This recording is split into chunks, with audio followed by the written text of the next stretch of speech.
गेल्या 24 तासात पावसाची संततधार सुरू आणि आतापर्यंत जायकवाडीला 18 टीएमसी पाणी रवाना झालेलं आहे। विशेषतः गोदावरी पाणलोट क्षेत्रामध्ये मोठ्या प्रमाणात पावसाची नोंद झाली आहे।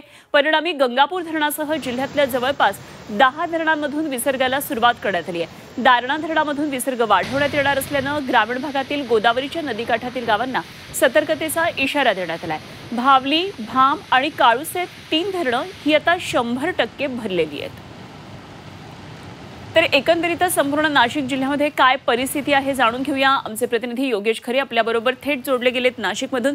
योगेश, आपल्या मागे सुद्धा दिसतंय गोदावरी दुथडी भरून वाहू लागली आहे। अगदी पूरस्थिती येईल अशी परिस्थिती दिसतेय। काय नेमकं नाशिक जिल्ह्यातलं वातावरण आहे?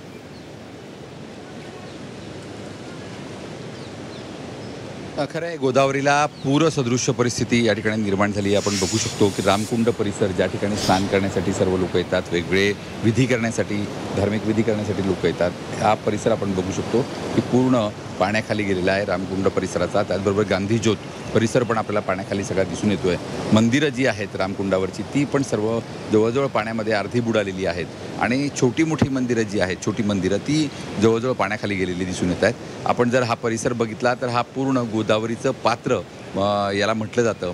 खरं म्हणजे जसं जसं गंगापूर धरणातून पाणी सोडलं जातं तसं तसं पूर या ठिकाणी येतो। हा नियंत्रित पूर असतो, त्यामुळे याला पूरसदृश्य परिस्थिती अशी म्हटली जाते। ज्यावेळेस दुतोंड्या मारुतीच्या गळ्यापर्यंत पाणी येतं त्यावेळेस खऱ्या अर्थानं नाशिकला धोका हा पोहोचतो।